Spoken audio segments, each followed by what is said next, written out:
everybody. My name is Anna Simonazzi. I am a counselor in the National Council for Economics and Labor, CNEL. The president of the council, Professor Tiziano Treu, apologizes for not being able to be present due to an unexpected engagement.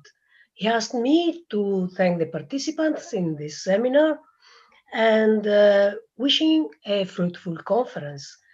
The seminar will present the main results of the UNCTAD annual report, still fresh from the press, whose title is From Global Pandemic to Prosperity for All, Avoiding Another Lost Decade. This is a particularly timing appointment. The magnitude of the economic shock from the COVID-19 pandemic has badly weakened the often already fragile public finances of many poor and emerging countries. But as today's Financial Times editorial writes, while welcome steps have been taken to avoid immediate liquidity crisis, including emergency IMF lending and debt service suspension by creditors, the pandemic's drawn-out nature means we are only at the start of the financial problems that it will leave behind. Moreover, as the Eurozone debt crisis showed, even advanced economies can be at risk. Many European countries entered this crisis with greater debt than the last time around. These considerations explain the first part of the title of this seminar, Don't Blame the COVID. The crisis had been developing for a long time, fueled by the development model of the global economy and aggravated by short-sighted policies that weakened the resilience of emerging and developed economies alike to the new crisis. Up to now, efforts at multilateral reforms of sovereign debt management have foundered on opposition to a supranational authority. Nonetheless, an orderly restructuring can be also in the interest of creditors. When, because of changed circumstances, debts are unpayable in full, insisting on full repayment only diminishes debtors' ability to recover and their chance to give creditors the best realistic return. Thus, to restructure payment obligations when changed economic circumstances make these more onerous than expected can benefit both debtor and creditors, preventing a global meltdown and much suffering. This applies to emerging countries as well as EU debtor countries. If it is high time to introduce a new international debt architecture to allow orderly sovereign restructuring, the second part of the title of the seminar, Recovery Policies to Avoid Another Lost Decade, is a reminder that we need to change the functioning of the world economy in good times to prevent the build-up of new crises. So I think that this is what I think is one of the main problems facing the world economy today, but I will be willing to listen to what this panel has to say. So let me introduce the panelists. Orsola Costantini is presently working at UNCTAD and will coordinate the seminar. Alex Izurieta and Jeronim Capaldo are both researchers at UNCTAD and will present the main results. Then we have two discussants, Grazia Ietto-Gillies, who is Fellow of the Royal Society of Arts and Emeritus Professor of Applied Economics at the London South Bank University, Andrew Watt, who is Head of the European Economic Policy Unit at the Macroeconomic Policy Institute in the Hans-Böckler Foundation. So I will leave the floor to Orsola, just reminding that there is the possibility to ask questions from those attending the seminar. Just write your request in the chat and you will be connected. So, Orsola, the floor is yours. Thank you very much. Thank you, Professor Simonazzi.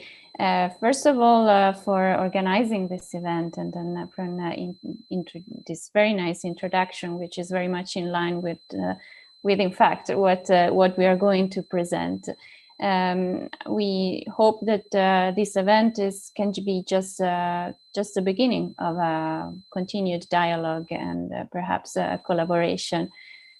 Today presentations are, and of course, good afternoon to everybody and to the distinguished counselors and the other participants. So today presentation are based on, as Professor Simonazzi said, on our annual report, which we just released a couple of weeks ago. And as you can imagine, the report ended up being very different from what we originally envisioned at the beginning of the year, when we still wanted to build on previous trade and development reports of the previous years and focus on the Green New Deal.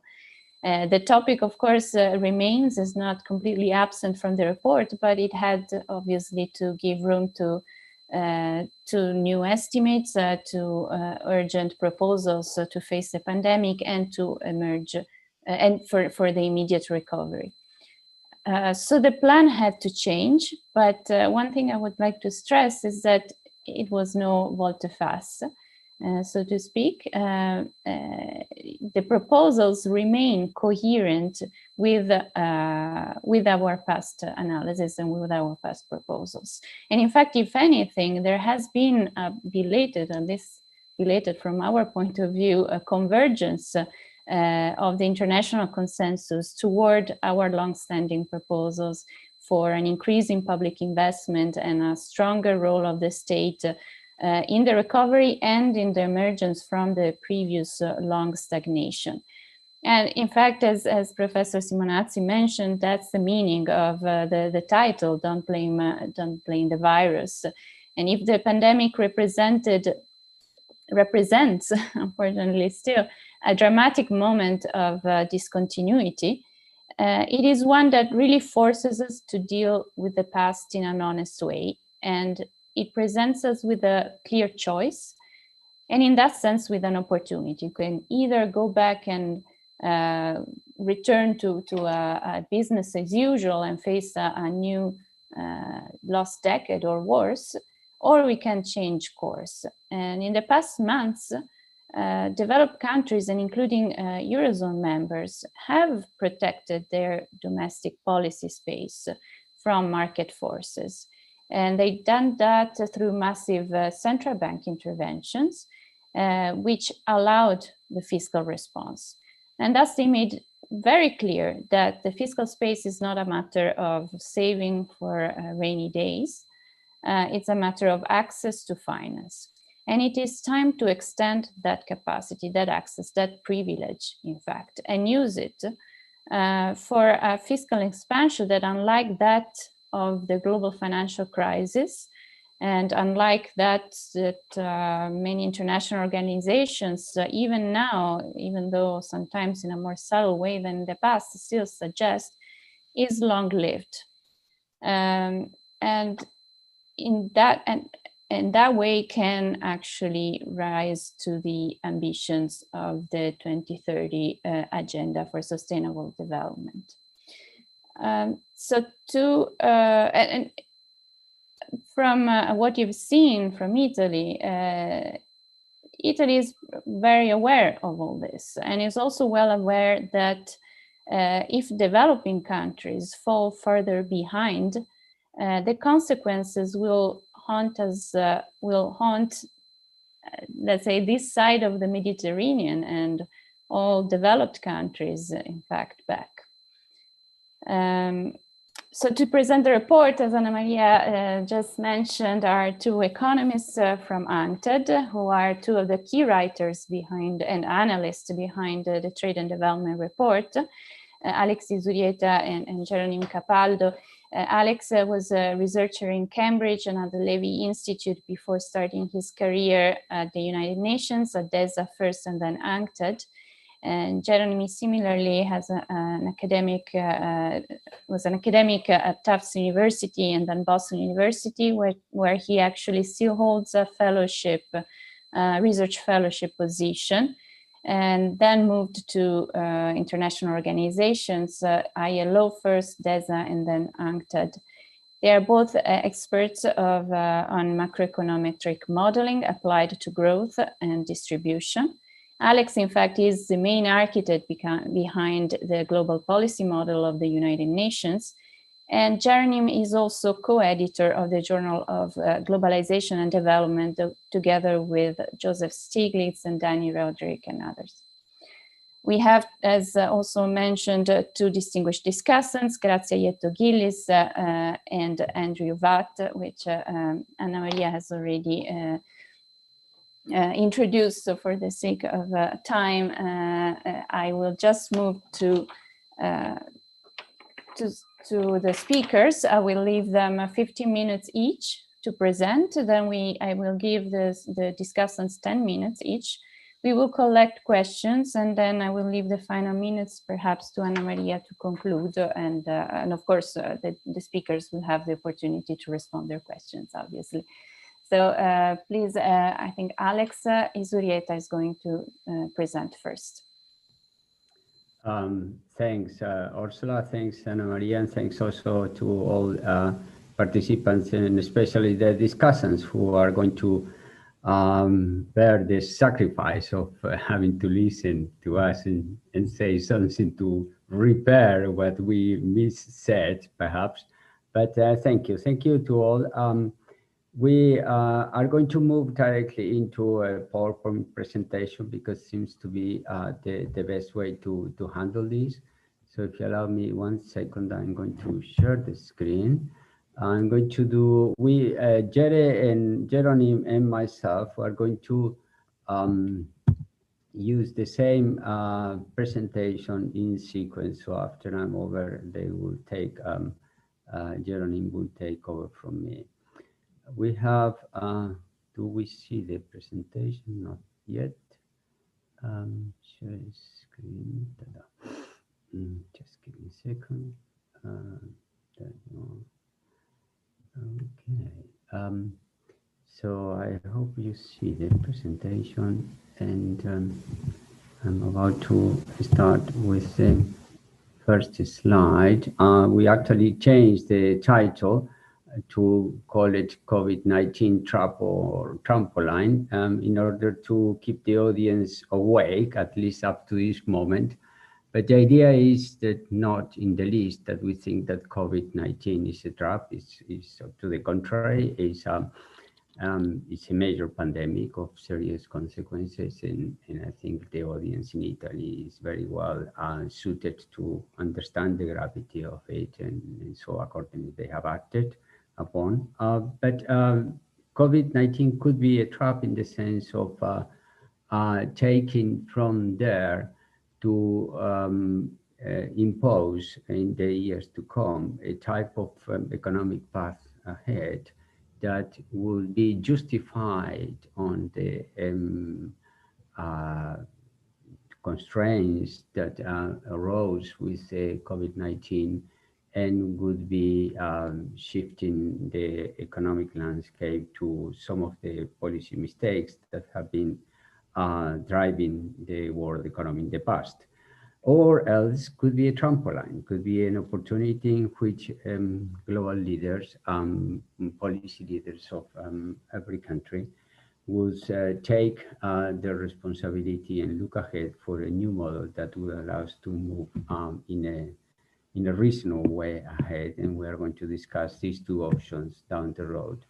Just to summarize on the COVID, which is indeed very difficult to summarize an event which is still evolving, and it's an event that at the same time is still full of uncertainties regarding the future. It's not an event that we see with a perfect timeline, and we expect it to be shifted into something different down the road. We don't even know the timing. We don't know the effects on, particularly on the ability of economic agents, households, enterprises, corporations, the financial sector to adapt to the new conditions after COVID. But to summarize it in a very crude fashion, it is known to everybody that implies something like 1 or 2 quarters in some cases. If you add the semi-lockdowns, it could be 2 quarters in most of the countries of basically closure of economic activity, particularly in services, not only, and most especially in tourism. Trade as well has been halted, international trade for considerable amount of time, and it will be continue to be slow for 2 factors that are well known to everyone. One is the fact that there is a problem of sequencing in international trade. Either everybody starts with a pandemic and finishes the pandemic all at the same time, or else there will be part of the world that will be still facing the difficulties of the pandemic, while others want to open to trade, but they need partners to trade with. And then most of all, it is a situation of most grave or gravest fundamental uncertainty. So to the normal uncertainty of economic events, we add an uncertainty which is beyond everything that we are accustomed to understand. As a result, we have an output contraction. But on the other hand, demand and capacity is still held by somehow, but a good effect of some relief packages, particularly on the fiscal side, and financial support to enterprises and to households as well. So in the Trade and Development Report, we counted it is something like $13 trillion for the G20 alone, which is quite an amount.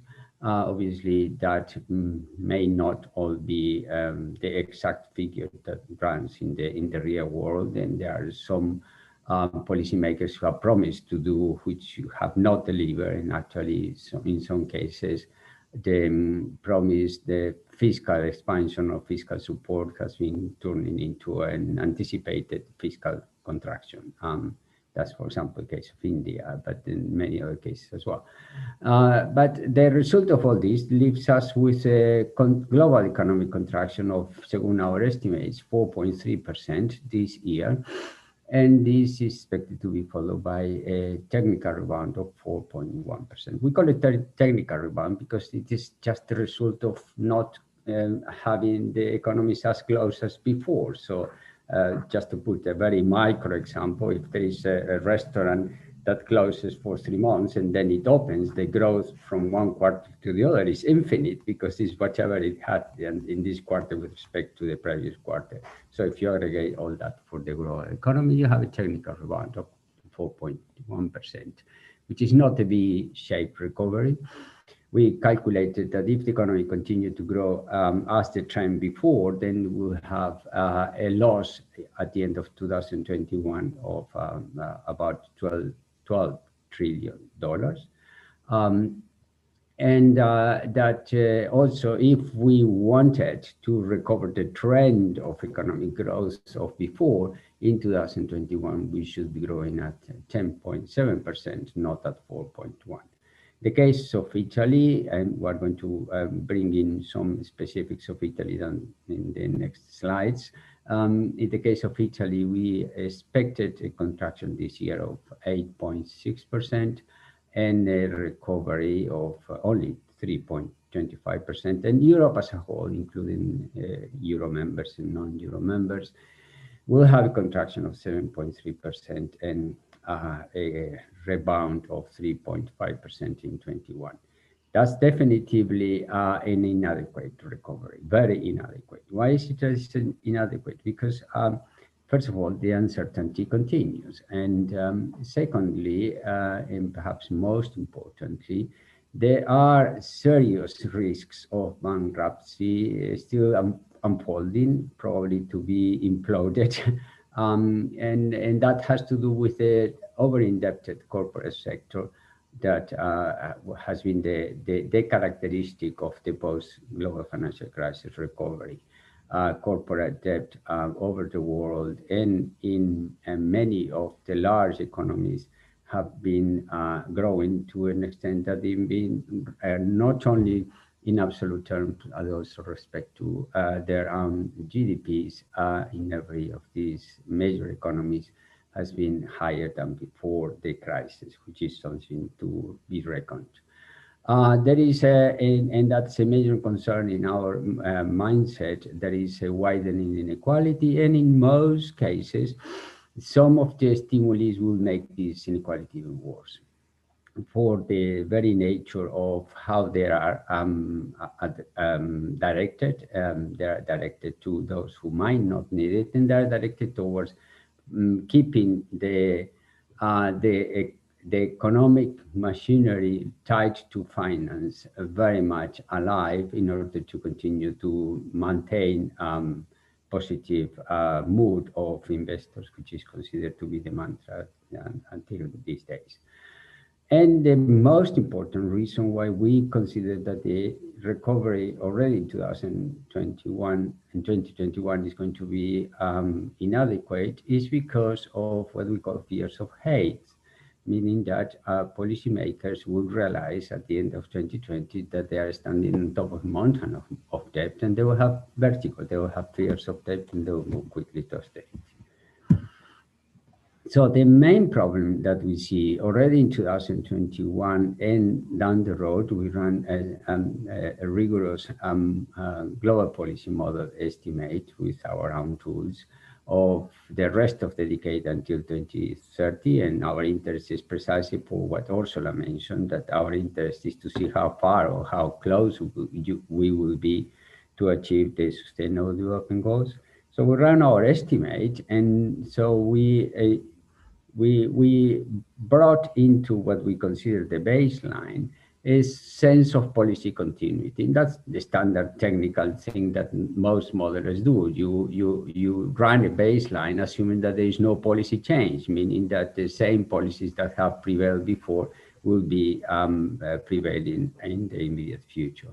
And in this context, then we find out that the most clear policy reaction in the immediate recovery is fiscal austerity, adjustments of the kind that are very certain to hit demand and employment, while at the same time monetary stimuli in financial deregulation will be geared towards greater concentration and increasing financial risks in the context in which, therefore, fixed investment becomes less appealing than obviously speculative investment.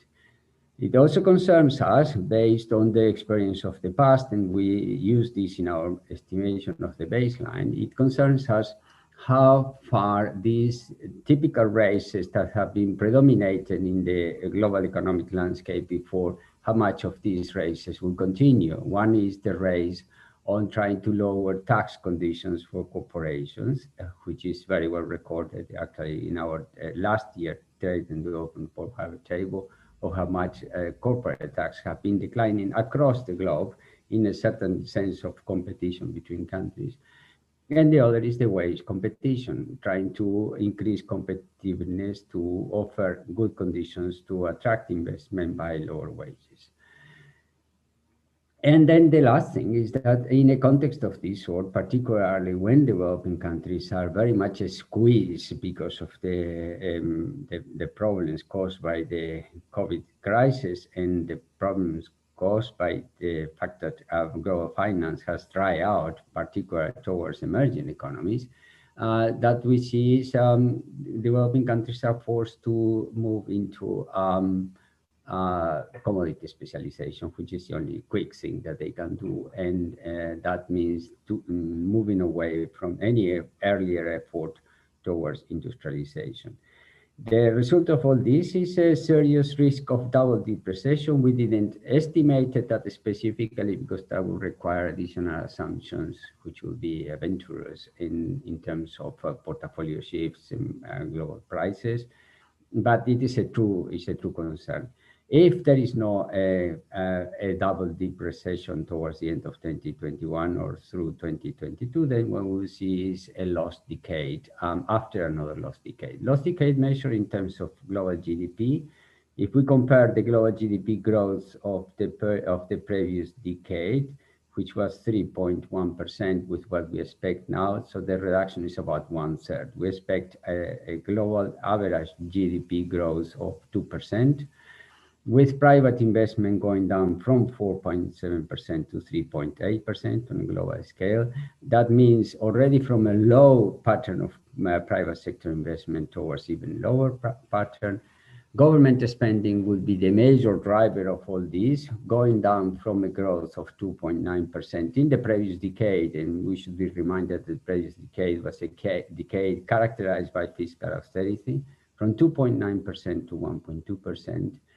But curiously enough, the government debt ratio will not decrease. It will not decrease because precisely global growth will be so sluggish, and also because of the continued pressure downwards towards deflation, because when there are global adjustments, these global adjustments tend to be deflationary for the world as a whole. Another concern to us, which will be discussed by Jeronim down the road, will be the fact that on these conditions, the global wage share, the labor income share will be continuously depressed, and unemployment will be extremely high. I move quickly to the alternative, and alternative again, which is estimated in using our model, consists of moving away from what we consider is a policy choice of austerity and setting up a sort of policies, a combination of policies that are supportive for growth, which imply fiscal reflation, particularly towards infrastructure and social care, and obviously oriented towards decarbonization, to change finance, and to make sure that credit policy is directly used for industrial transformation, and to revert the inequality of income that has not only hit demand, but also has slowed down the growth of productivity, as we thoroughly analyze in this Trade and Development Report, Chapter 3. And that altogether goes with the fact of, with the idea of reducing global imbalances, meaning that in this reflation ahead, what we should seriously consider is that the greater effort to demand injections should come from surplus economies, and together with that support in the South.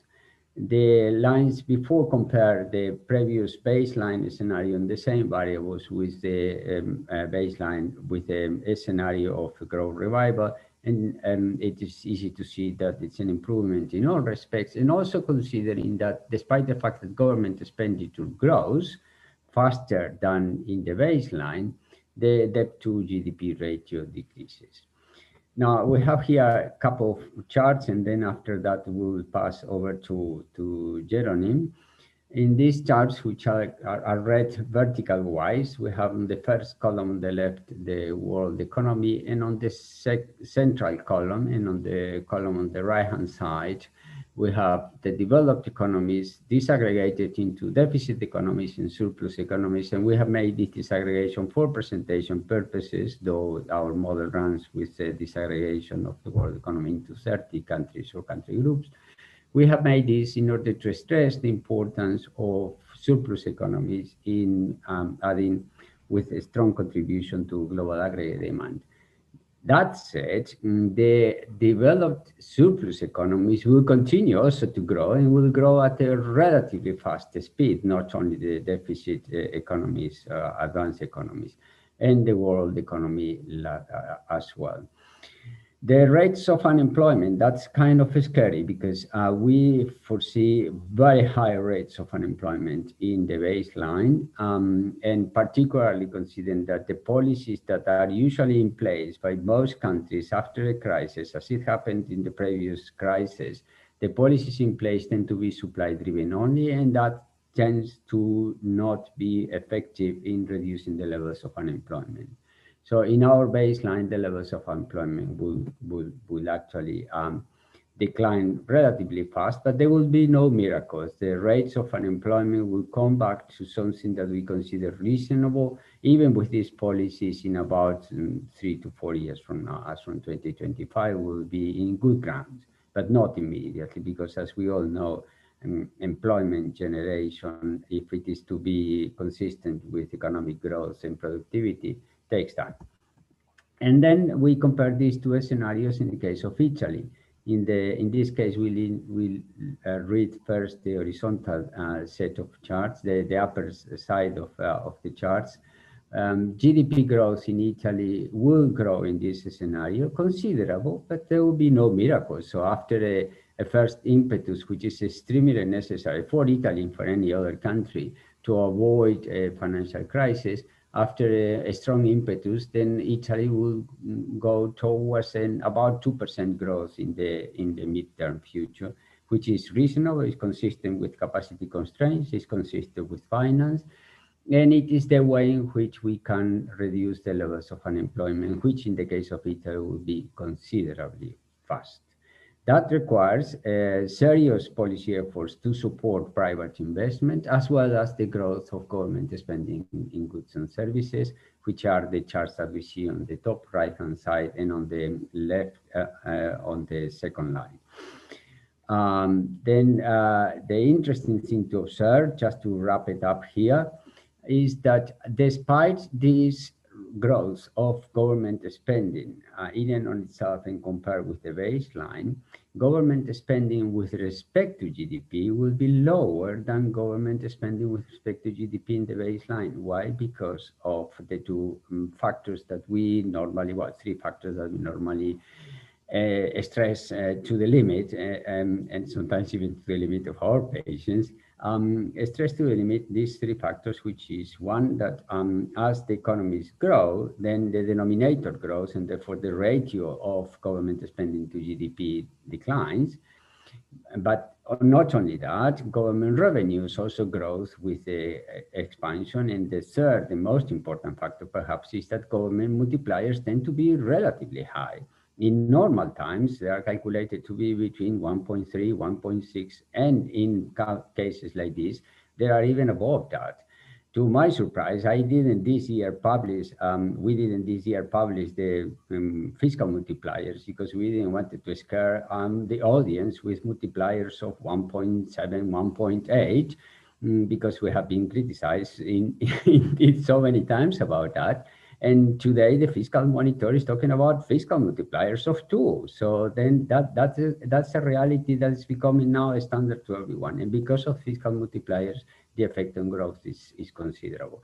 Last is to also mention that in this case, government debt as a percent of GDP will also decline, not in a dramatic fashion. It will decline slowly, but it will decline, and it will be certainly show a debt to GDP ratio performance far more favorable than if we apply a series of policies like the ones that were applied after the global financial crisis. Okay, I'm going to close here and to give the floor to Jeronim, who is going to take from here. Let me see if I can de-share the screen. Just give me a second to stop sharing. Okay, well, thanks very much. It's over to you, Jerry. Very good.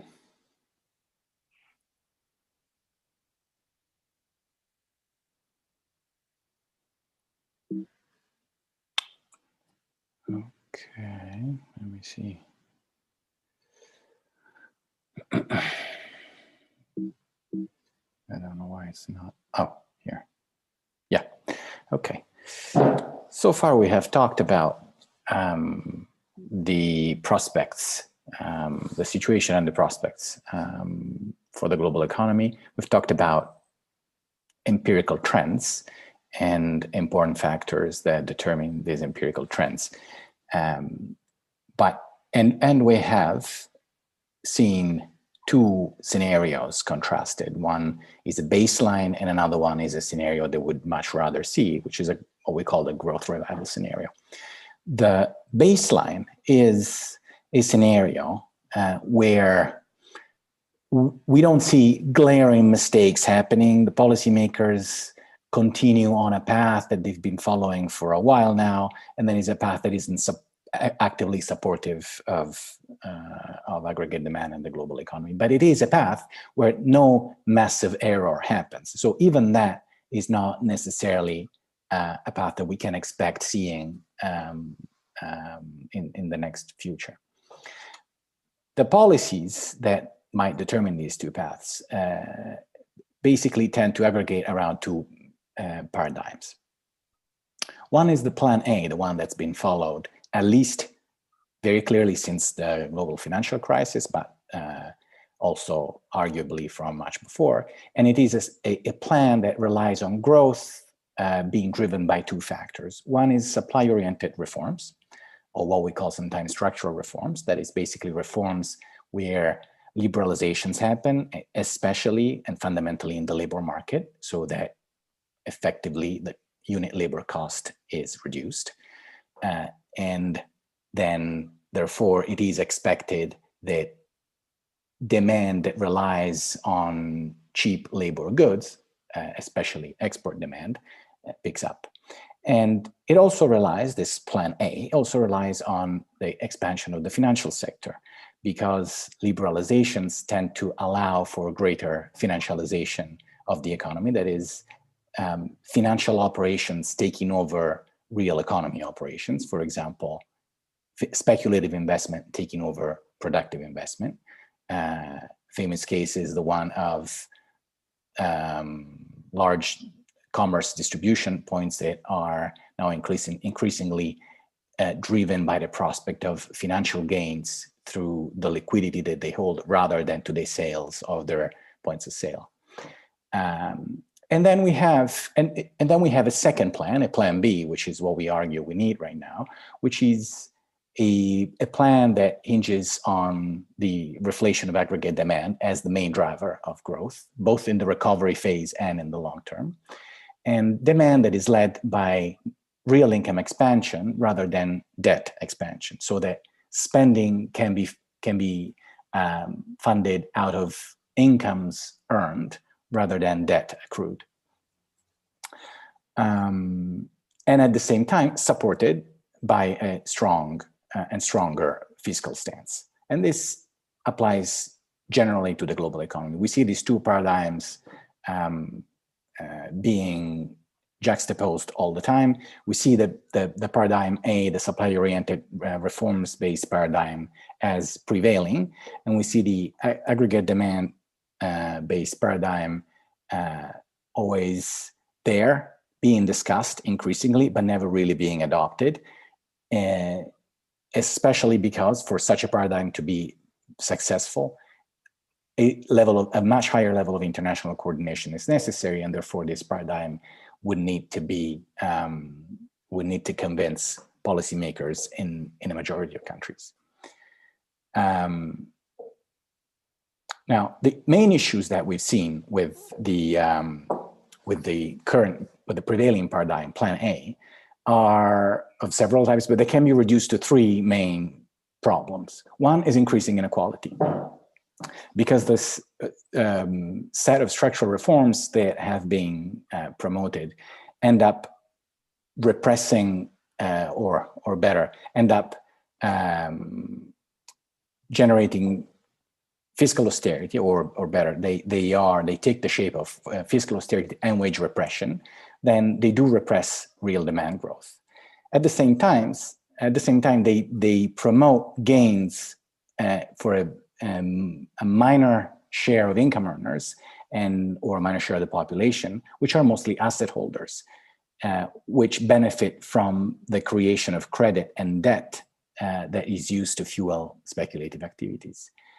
In other words, if we don't address this imbalance that comes from the fact that distribution is skewed towards profits and rents, which are increasingly invested into financial activities, we are not going to resolve the inequality challenge that we're facing.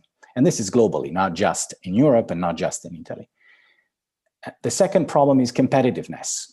Much of this prevailing paradigm has been promoted based on the idea that by achieving greater competitiveness, we could achieve much stronger gains from exports than the losses that we would incur by reducing domestic demand because we are repressing wages.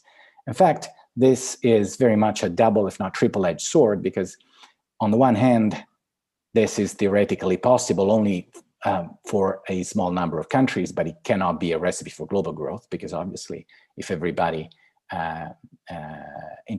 every country introduces policies that harm its domestic demand, then there will be no one to purchase the exports from other countries. But at the same time, this has very adverse effects on productivity and eventually on competitiveness. So while cutting labor costs might reduce, it does reduce the unit prices, and therefore it might favor competitiveness on the low end of the technological spectrum, lower wages take a toll on productivity, a very visible toll on productivity that's confirmed by econometrics, studies of all kinds, and end up slowing down productivity growth significantly, thereby reducing a country's competitiveness on the higher end of the technological spectrum, which is the one where, of course, everyone would like to be, especially advanced economies. The third problem with the prevailing recipe is the instability that comes with favoring financial or speculative investment, because it tends to generate, because the fact that domestic demand is increasingly weakened means that it is increasingly exposed to all sorts of boom-bust cycles. It also means that it is exposed to the vagaries of the financial markets, especially, but it also means that it does not benefit, thanks to the structural reforms and the austerity, it does not benefit from the protection and the safeguards that public authorities might be able to put in place in a different scenario. Now, so the alternative, the plan that seems better suited, is definitely better suited for this time and seems to be discussed increasingly, yet not convinced yet, is one for a sustainable income-led growth.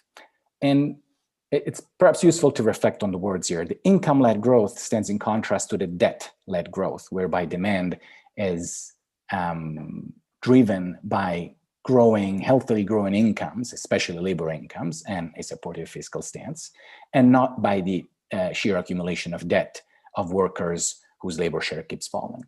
The sustainability part is important, but it shouldn't be interpreted narrowly as environmental, but in all its three dimensions. One is the sustainability from a macroeconomic perspective, whereby we can expect growth to last durably and lead to a full recovery and more, but also a social sustainability where the growth and the recovery and the growth that we hope to generate are not uneven as we've seen them, but are capable of reducing inequalities and rebalancing income distribution, both within countries and between countries.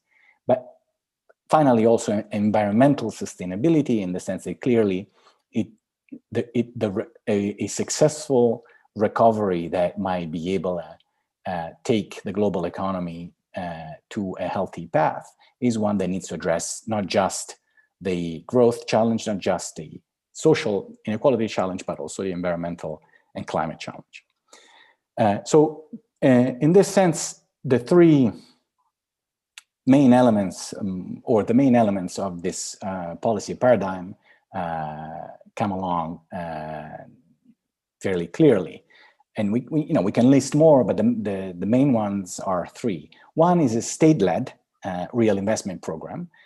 They allows, or based on the state reclaiming its policy space, And we're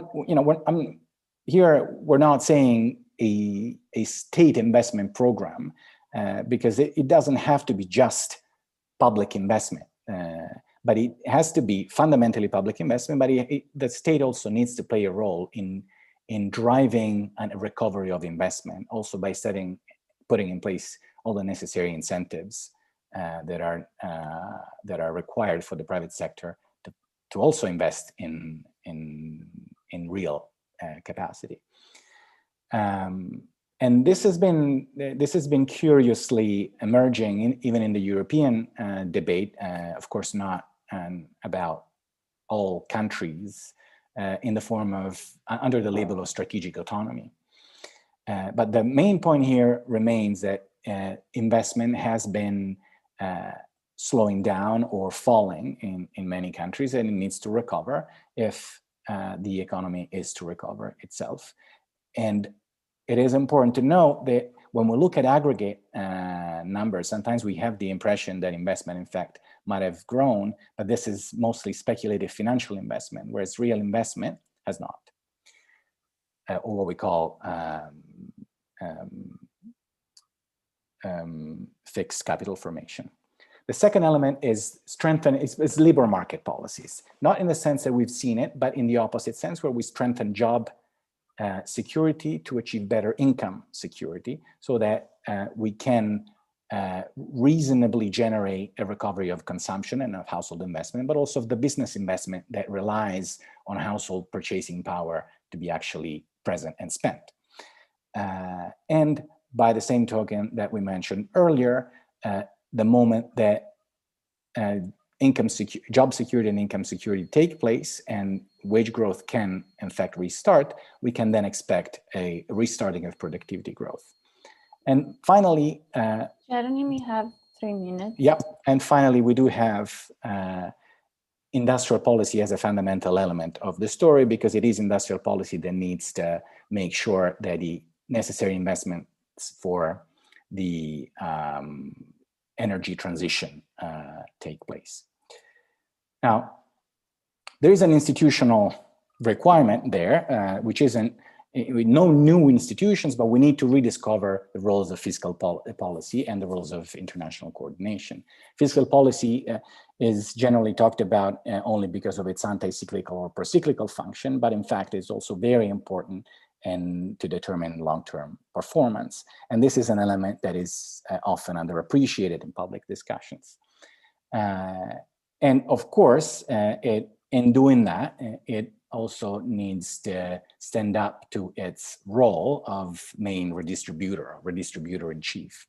Now, however, a supportive and expansionary use of fiscal policy has to be mindful of the financial aspects of the story, and it clearly has to encounter the question of fiscal space. Now, the problem that I will mention here is that fiscal space is, as Alex mentioned, narrowly defined as an amount of funds available sometimes, when in fact the only real constraint is whether there is enough productive capacity so that the fiscal stimulus can actually work.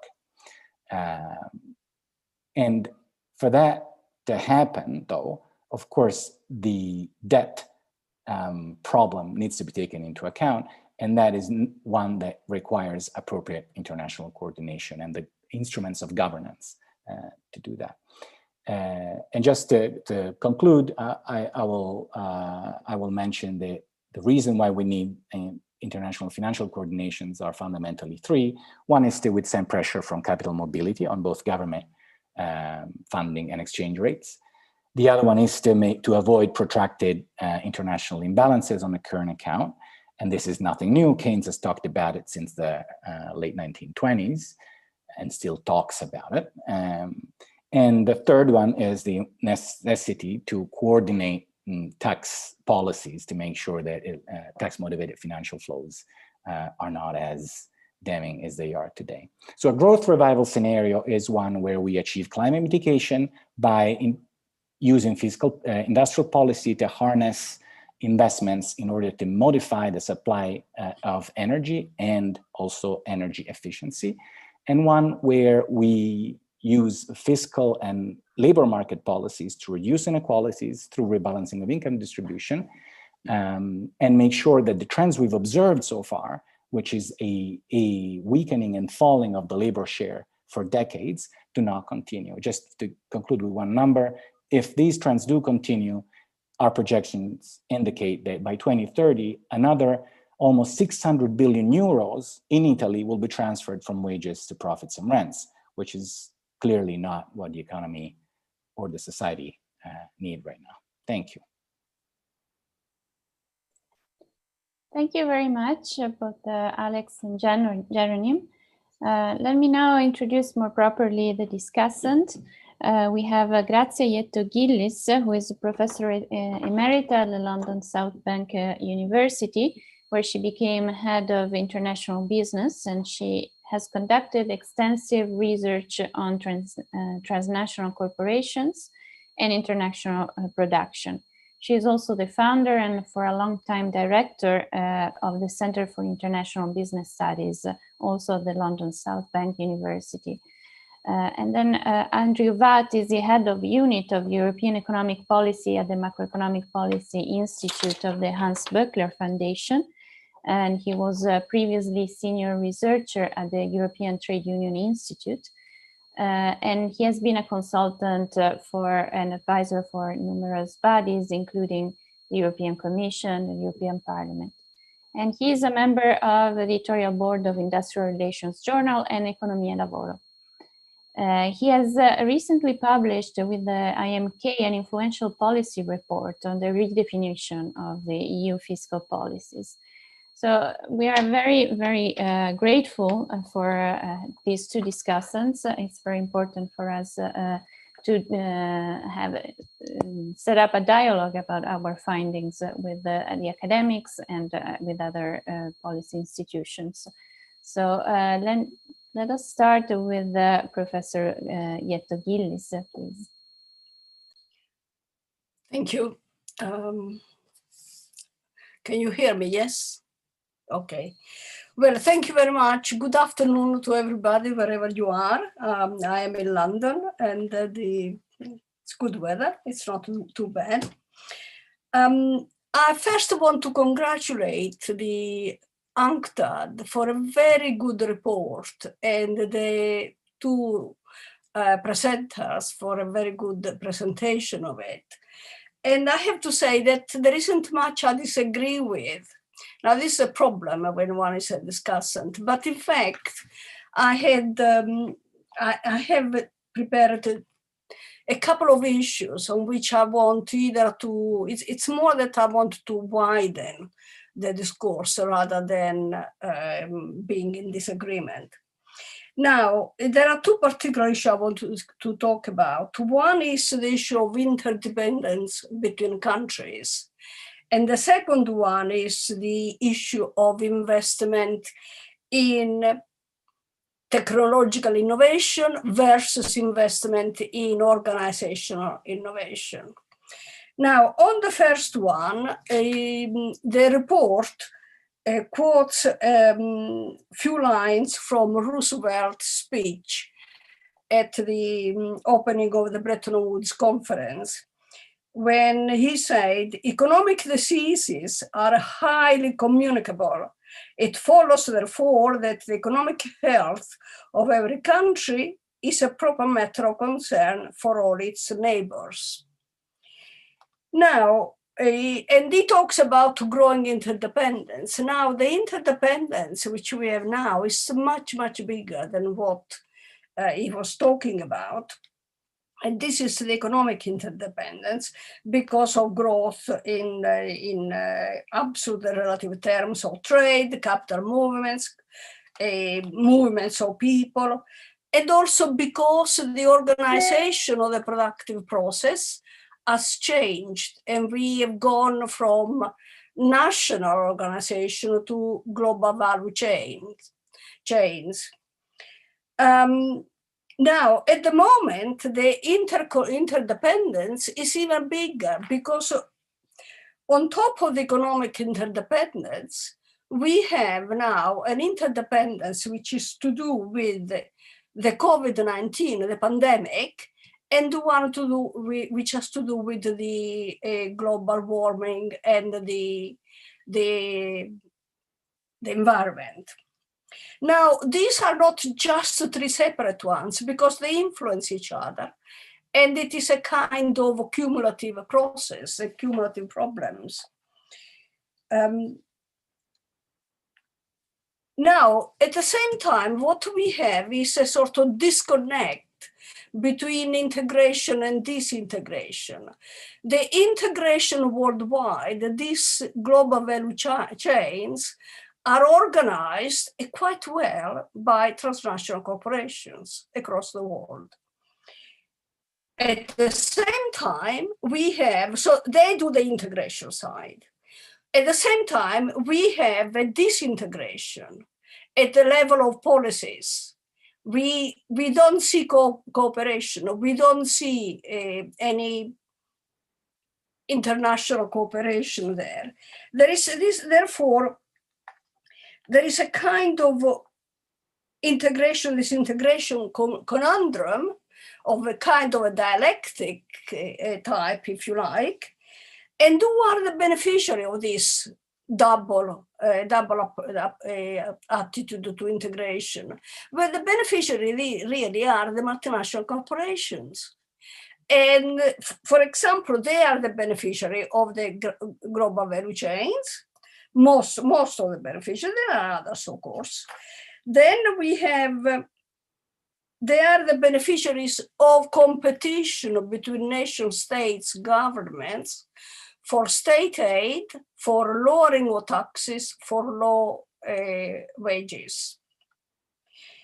And they are, I'm afraid, also the beneficiary of, at the political level, of separatist movements, which we have seen throughout, and which in the end, the aim is to create a new nation state, which will then compete to secure foreign direct investment.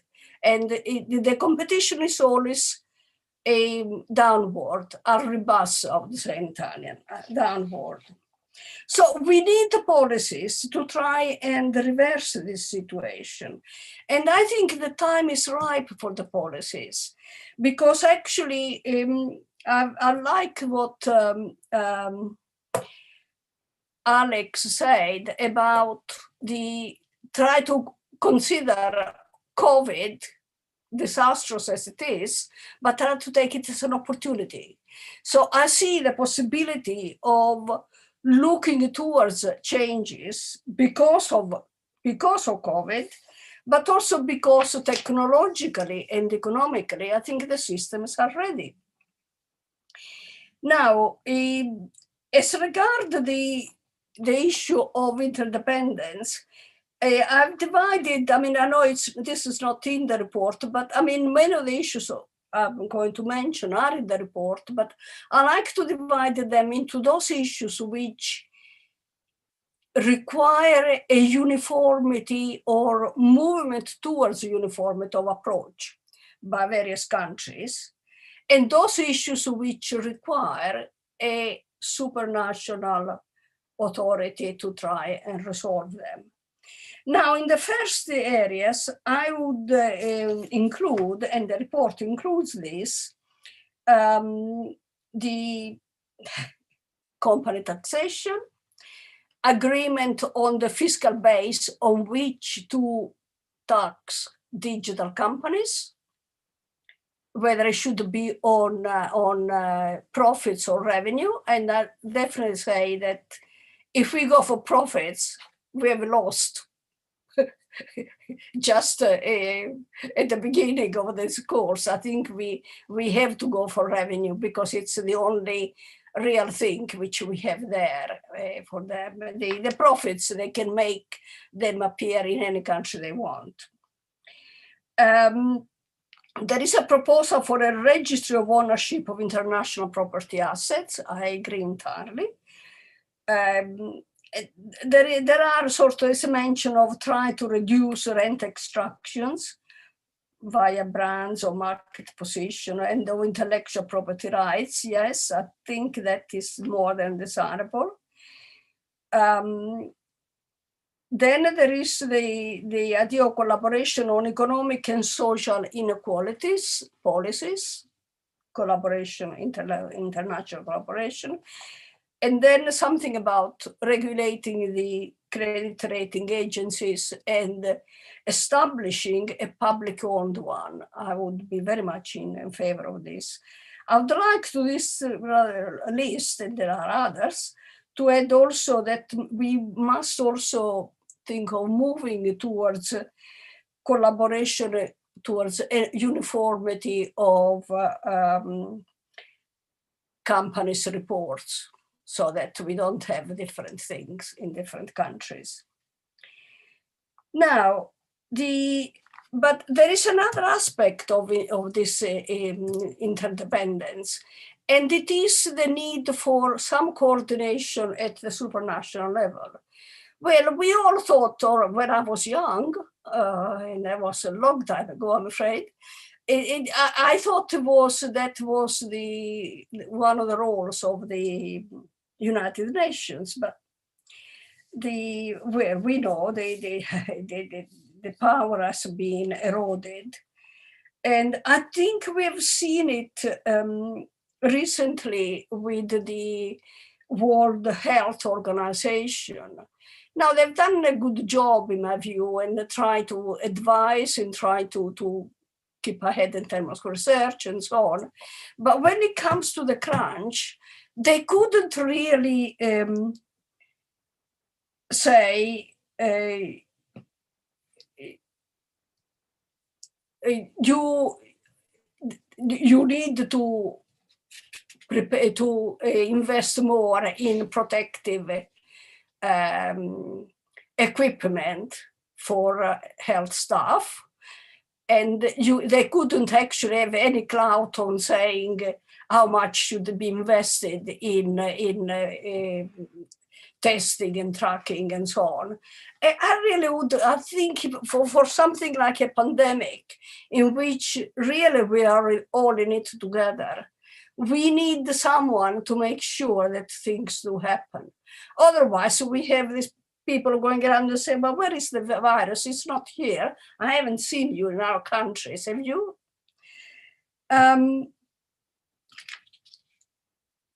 Okay, the second issue I want to talk about is the issue of investment in technological innovation versus organizational innovation.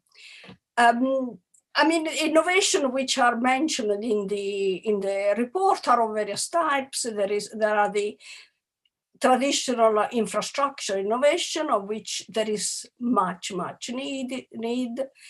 You know, you name it, bridges, roads, and transport, and education, and so on. But there is also a good emphasis on investment in new technologies, and I am all in favor for it. Here I want to stress something, and I want to mention now another American, and a quote from him. This time it's an economist, and it's Robert Solow. And I want to say that actually Robert Solow, several decades ago, had been my teacher, and he was a very good teacher. I remember him fondly. Now, in 1987, he published an article in the New York Times Book Review in which he wrote, "You can see the computer age everywhere, but in the productivity statistics." This is 1987. And there were quite a few articles about it, and try to see what was the conundrum, because it was true, that was what's happening. And essentially the conclusion, which many people came to, is that actually you do not get productivity increase just by having the equipment. You need to reorganize the production process. And this requires time, but only then will you get productivity increases. Therefore, my point here is that we should, when we talk about investment, we should also think about organization and organizational production process. But I also want to say, when we talk about organizational production process, that we need cooperation between the various parties, between the labor and business and government. And therefore, I'll go back to you, Annamaria, that the initiative for this particular webinar by the CNEL is particularly appropriate because the CNEL, one of its functions, is exactly dialogue between the three parts, or economy and society. I've finished, and I thank you all for listening to me. Thank you. Thank you very much, Professor. Let's go Grazia. to Grazie. Andrew Vatt, the floor is yours. So thank you very much, Orsola, and also to you, Annamaria, and all the colleagues at UNCTAD and CNEL for this invitation. Let me see if I can get the presentation up here.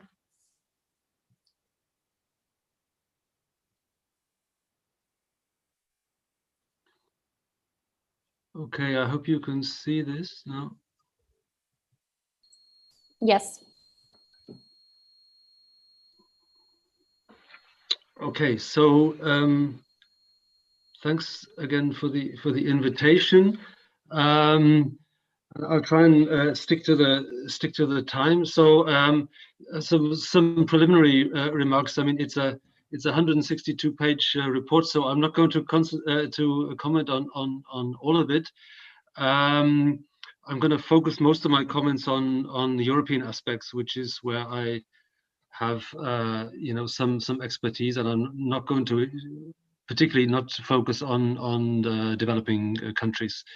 So my overall view is a very positive one of this report. I think it's a very useful report.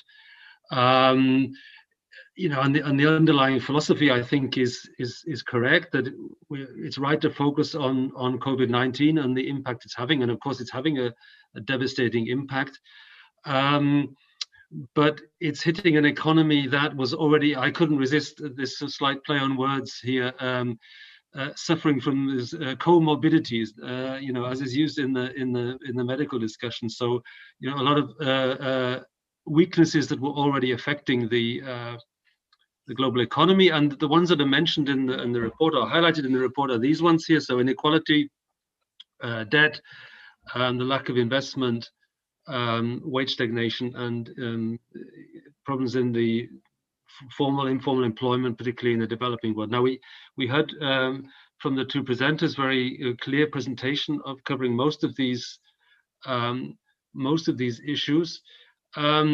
I saw there was some mentions in the report, a little bit in the presentations now, about what I think is a very serious issue, which is also that I think we now have a virtually complete consensus about the huge risk that's coming from the climate change, and that we're already embarking now on a process of economic and social transformation. That's not a fringe debate. That's really now a mainstream debate. And in Germany, where I'm now based, I mean, that is now really one of the key topics. The whole automobile sector here, which is an important pillar of the German economy, as it is, of course, in Italy too, and other countries, is really facing a huge process now of transformation.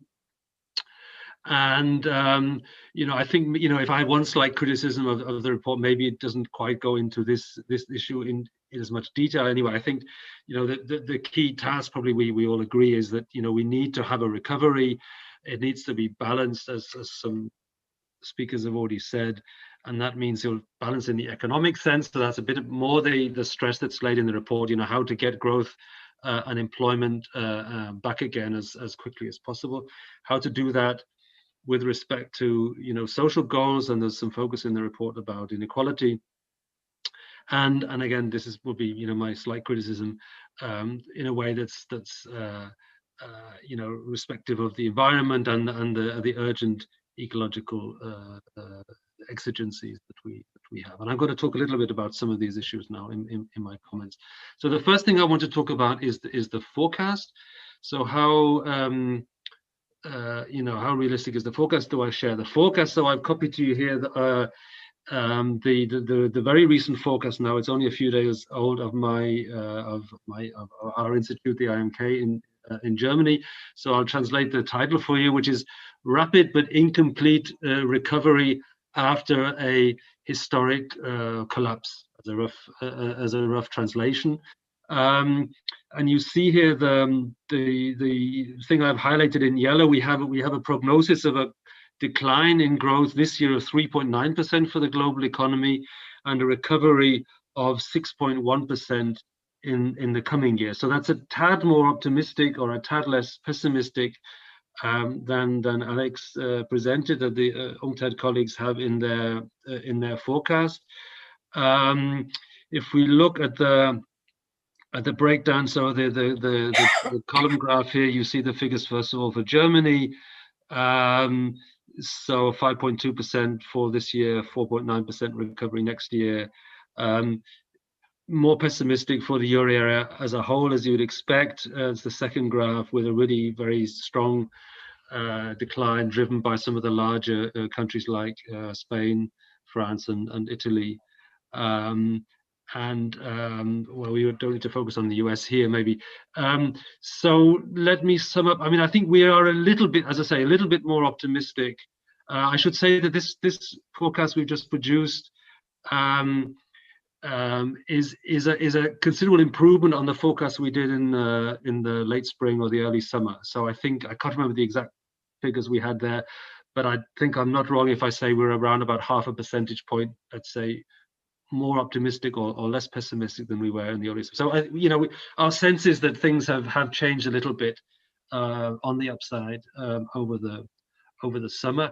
Having said that, let me say that I think we're still fundamentally in agreement with UNCTAD and with the authors for the following reasons, 3 reasons I mentioned here. So first of all, like all these things, especially in an atmosphere of heightened uncertainty, this is a conditional forecast, right? So it's not totally unconditional, and in particular, it's conditional on the fact that expansionary policies are going to be maintained, and the UNCTAD authors are cast doubts about whether this is going to actually happen in practice, and I share those doubts, right? So I think that that's the first important point to mention. Secondly, of course, none of us knows what's going to happen now with COVID, and whether we're going to get a big second wave in Europe and also in other countries. So the assumption in our forecast is that we don't have that, right? So that's of course a big risk that we need to prepare for as well. And finally, again, I share the view that I mean, these figures are of course a bit misleading. If you look at the German figures, for example, you say 5.2% decline, 4.9% increase. Well, maybe that's not so bad, but of course it is bad, right? First of all, the 5.2 is bigger than the 4.9, and then the 5.2 starts from a higher base than the 4.9% increase in the coming year. And of course, we should have had growth over that period as well. So this is in no way a satisfactory outcome. So I mentioned this already. The key risk that I think we both see is that of policy reversal. What's happened in Europe? Well, the fiscal rules and the state aid rules have been suspended. We have the situation, Orsola kindly mentioned it in her introduction, that the economic governance framework is under review, and we've been trying to contribute to that debate. And a number of packages, and I'll say on the next slide some details, a number of packages have been implemented. And what's the aim of those packages? In a nutshell, the aim is to ease the fiscal pressure on member states, right? So the aim at the most abstract level is to assist member states to avoid prematurely changing course and going for fiscal austerity. That's their goal essentially. So that sounds like good news, and I think it is good news. But but still, there's a number of reasons to be cautious and concerned. And the lessons, of 2011, 2012, or more generally, the lessons of the euro crisis are really, rightly scary in what could go wrong, and that could go wrong in a number of ways, right? We might just have as we did in 2011, have a sort of rush to re-establish fiscal credibility. I was horrified to see yesterday that the finance minister of the UK, even if the UK is no longer in the European Union, is sort of intoning like in a church about a sacred duty to balance the government books, right? I mean, if we start to get this sort of discourse going again, then we're really in big trouble. As we all know, the European packages and the European solidarity, which is impressive on paper, is at risk of breaking down, and I'll say more about that in a second. We see, pressures on the ECB to change course. The ECB has been very helpful in my assessment so far in the crisis. Has acted really as fast as, or even faster than one could expect. And still there are pressures from certain quarters on the ECB, and of course there's concern that might cause some sort of tightening of monetary policy. And there is, of course, I think we need to be frank about this as well. The European programs are good on paper. In the end, of course, it depends a little bit on will the money be spent, and will it be spent effectively? And the previous Professor Ietto-Gillies, mentioned a little bit, what sort of infrastructure spending, or what sort of public investment do we want? And of course, there are concerns, I think, not just in some, let's say, frugal European countries that the spending, will not be done in the most efficient and effective way. Let me leave it at that. We can come back to the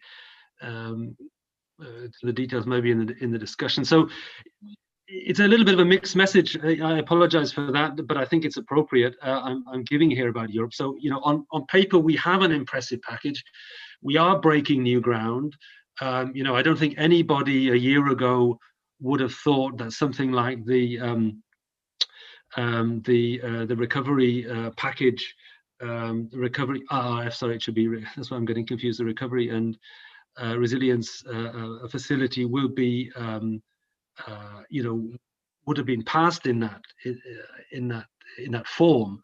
And if it is passed, and if it's supplemented by new own resources for the European Union, then really I think we made a very important step forward in terms of European integration. So that, alongside the other programs, which I guess you're also aware of, the ECB support, the SURE loans for labour market policy measures, the access that's been opened up to the ESM more or less without conditionality. These are all very important steps, and I don't want to cast doubt about that. But we need to recognize the risks, and I think the risks are those that are emphasized also by the UNCTAD colleagues. So, I mean, we still don't have agreement on the package. There's still debates there. We have a debate now about whether the rule of law should be a condition for granting the loans, and Hungary and Poland have basically threatened to torpedo the fund if some measure like this is agreed. So the whole thing could fall down, as it were, around our ears if we're not careful. The loans that are available are of limited importance in macroeconomic terms, because they essentially just give countries an interest rate differential, or interest rate benefit that's not that significant. And as you'll be well aware, in Italy, I'm not sure what the current state of the debate in Italy is, but there's a big danger about using the ESM, right, to put it in a short way. Despite the sort of non-conditionality that's been, or the very limited conditionality that's been introduced, in countries like Italy and Greece and other countries, using the ESM is, I think, considered, still considered toxic, certainly very difficult. So there must be concerns about whether that avenue will indeed be taken by the countries that need it most. Andrew, you have 1 minute left. Okay, that's fine. So the last point I want to make is a little bit to flag up some other work we've done, and I'll do that in a very, very, very, very quick way. There's one big gap, I think, in the European level response, and that's a lack of a genuinely sort of European level response, right? So we're now starting to have these debates. I call them just retour debates. Those of you who know the European parlance will recognize this term. So it's essentially a debate about, do countries put too much in, and do they take too much out, or the other way around? And do they get their just returns for their investment in Europe? Right? And I think this is a very poisonous debate. You'll remember Mrs. Thatcher, I want my money back, and now the frugals are arguing that they're not getting enough big enough rebates on the EU budget, etc., etc. So what I think we need is to have a European level, response to this. We've got a paper out on this, but I'm going to skip over it now for lack of time. But we've essentially proposing that in addition to the in addition to the support for national level policies, we would like to see European finance for European level initiatives. For example, high-speed rail networks across the whole of Europe. Electricity grid connections and improvements across the whole of Europe, right? So this would be a genuine European value added that would get us out of this whole just retour debate. That's a summary of the proposal, which I'll skip over. So concluding, I think we're, as I say, a little tad more optimistic maybe than the UNCTAD colleagues on the prospects, but there are big risks.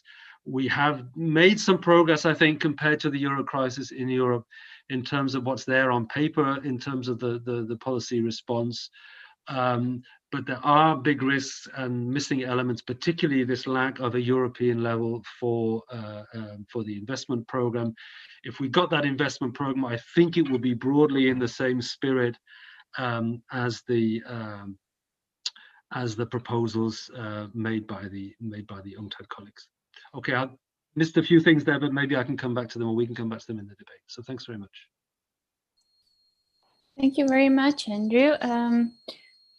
I don't know if in the meantime, if anyone from the audience wants to ask questions, please type them or write so in the chat so we can unmute you.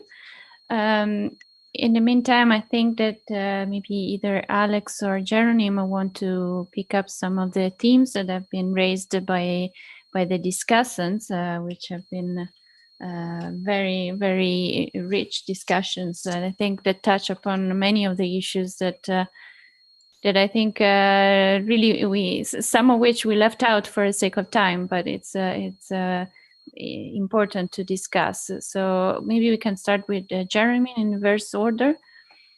Sure. Thank you, everybody, for the comments. I think there's one element that I'd like to follow up on, because it seems important in this very moment, and it has to do with the European recovery strategy package in general. I guess, like with many things in the the European Union macro policies, we see things that we say, this could be a step in the right direction. Let's hope it continues.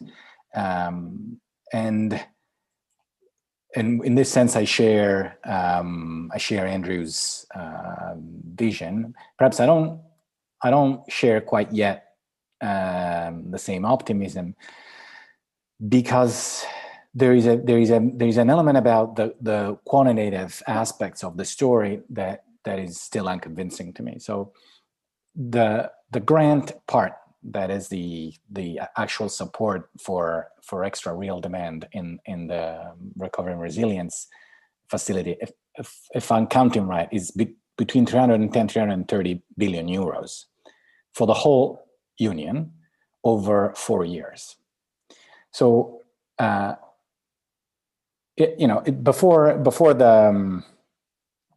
the pandemic, the European Union GDP was 20 trillion. Over 4 years, it is, well, 80 trillion.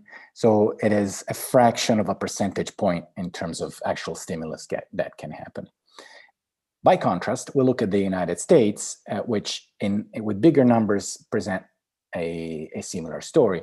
The much hailed recovery package of the first phase of the crisis was headlined to be more than $2 trillion. But then when we looked into it, then we started taking out all the loans, we started taking out all the money that goes not in real demand, but in other things. We started looking at what pertains to 2020 and 2021, and the numbers came down quite rapidly. And all of a sudden we find ourselves with about $500 billion for an unprecedented crisis. So my point is, if this is how we're going to deal with the necessity for not just recovery, but also for restarting long-term growth, I don't think this is going to make it, because we're not. This does not show the shift of policy approach that clearly is necessary. Perhaps from the point of view of establishing the legal facilities and the precedents, all of this is a good starting point. But it seems to me it doesn't really put a dent into the problem. And in this sense, the last thing I'll say is I think what we've seen in the G20 is also some kind of crossroad that we're at, because right now there is discussion of these facilities as measures that we support in some general way, but at the same time we see discussion coming up about when we're going to end these measures. And we also see discussions that imply that a recovery is more or less around the corner, and we should start rebuilding the fiscal buffers, which betrays, in our view, not just an incorrect understanding of what fiscal space, with the notion of a fixed buffer that in fact isn't there, but also the idea that whatever happened so far in terms of policy response is enough to turn the situation around. And just to wrap it up, our response, our projections in the TDR, as Alex has detailed, is exactly a way to quantify these issues. Alex? Okay, well, thanks really very much to the two discussants who actually did far more than what everybody of us was expecting, which is to read the entire report and to produce an alternative framework or complementary framework of analysis. And I would say that in both cases, Grazia and Andrew, I think that there are very interesting innovations on what we try to do. And I start with Grazia. I think we try to emphasize, though I think she put it far clearer than in a sharper way than us, this issue of the disconnect in terms of interdependence. The global value chain apparatus and also global finance is very nicely integrated and interdependent and unambiguous. And what is actually a concern is the disintegration at the policy level. And that also goes even one step further, if I may say, to the point of this global coordination at the level of the multinational corporations and at the level of global finance. It overrides the policy decisions at the national level. So the scope for policy alternatives at the international level, or international policy coordination is limited. First, because we don't have the institutions. And the institutions that were meant to be, as we appreciate very much, Grazia mentioning the United Nations. These institutions are not really having any power, any grip on making decisions. And at the same time, this other level of coordination, the coordination of global finance and of global corporate structures through global value chains, are actually ruling and making the decisions. There are ways to start, and we propose a number of things that also Grazia mentioned, and as it happened also in the case of Andrew, there are ideas that could move the debate and move the ground further down, but we don't expect miracles. But yes, that is the real problem. Just to mention one example, with reference to something that has, I think, been mentioned by, I think it was Annamaria, about the editorial in the Financial Times today. They do mention that in the times of the crisis in Latin America, Russia, East Asia, etc., the late 90s, there was a proposal led by Ian Kruger at the IMF for a global debt restructuring mechanism. It doesn't mention, unfortunately, that the same proposal was first laid out at UNCTAD in 1997 with also a trade and development report. So the United Nations is not mentioned. If there is any institution that does some form of ruling coordination of economic policies, is precisely the IMF, and together with the IMF, the World Bank. Which, as we know, what they actually do is, again, obey the rules of global finance and of the global multinational corporations. So it's not only that their framework of analysis tends to be not conducive to a development strategy based on growth and stability, but it's also the fact that they are more directly serving the interest of corporations. We have established this in a number of reports as well. And yet, nevertheless, I also in the IMF and also in other international institutions, there are attempts to move forward. They recurrently open the debate in various issues, and the proof is that today the Fiscal Monitor is preaching for public investment and green transformation.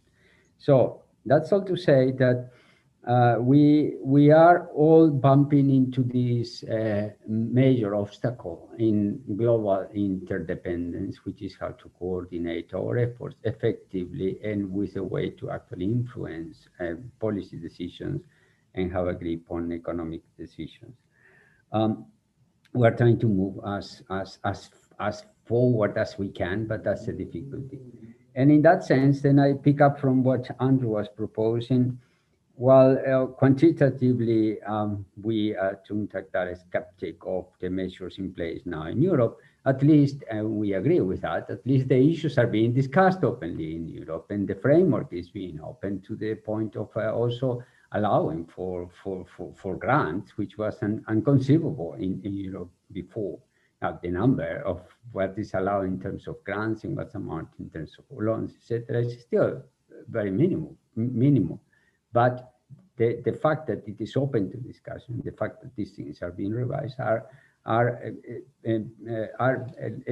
little efforts, like putting the foot in the door, so to speak.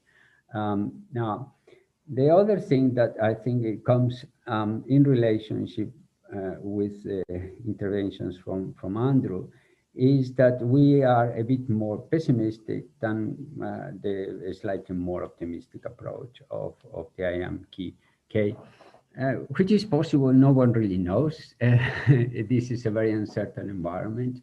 But I think the difference perhaps is more on how we present the discourse, what's the narrative. And we both seem to agree, your institution and our institution, on the fact, on the direction of the needed policy reforms. We seem, this is unquestionable. We agree. I'm very pleased.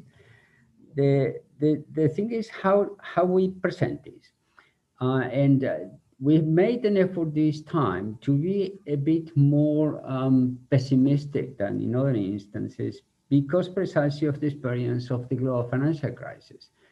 10 years ago, at the time of the global financial crisis, and still 2 years after that, there was a continuous discourse of the Keynesian kind. And everybody was recognizing that we are all Keynesians again, and the world is going to be very different from now onwards.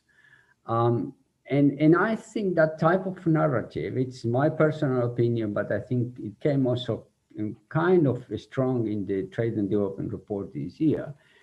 The opinion here is that by being too condescending or too optimistic with this hope or with this belief that we now finally recognize the need of macro policy to influence economic behavior and to guide development strategies, this emphasis have made us all to believe that that is a done deal.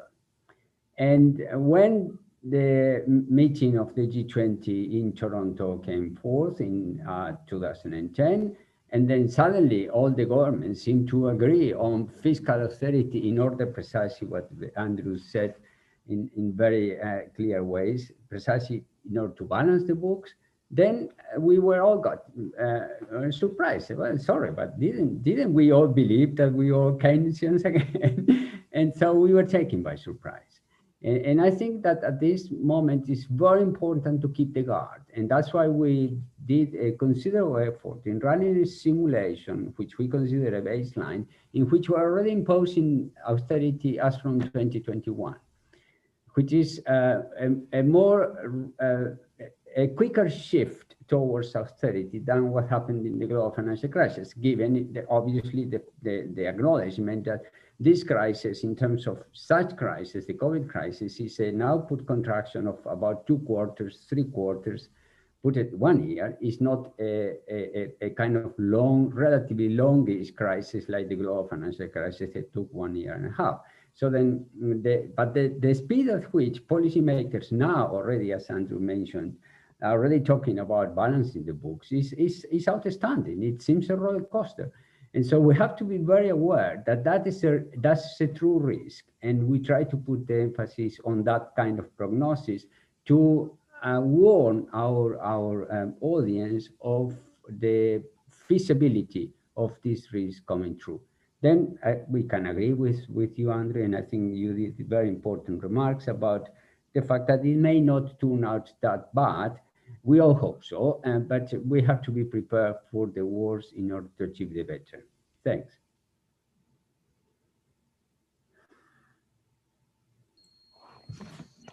I do not see questions coming from the audience. I don't know if I'm missing anything. If so, please, anyone who's in charge, let me know. Annamaria, would you like to comment? Thanks. No, I think I won't comment because it has been a long session. I would like, nonetheless, to thank all the presenters and discussants for this very interesting session. One thing that I think I came out of this is, well, taking from the presenters, in the golden age, we had 2 engines of growth, investment and exports. And with the income distribution that was there, more favorable to wages, these 2 engines made for an increase in consumption, which made the multiplier, not only the domestic multiplier, but the international multiplier work. And this generated all this growth that came to be known as the golden age. Now, these 2 engines, investment and exports, have been left only with one, exports, with all these competitiveness and competition issues that you mentioned between the countries. And I think that what you are sort of suggesting, or at least what I would like to see, is to restart a 2-engine growth based on investment, both state investment, public investment and private investment, and consumption, brought about by income distribution, which is brought back to a sort of more equal income distribution. So these 2 engines, investment and consumption, tuned to a different way of sustainable growth. Environment, less finance, could be what could restart a global growth, a growth which takes into account the interdependence. I think this is a very important issue, and one which also says that we cannot forget what is happening to the emerging economies, because we are interconnected and we cannot grow without simply looking at what we in the developed countries are doing.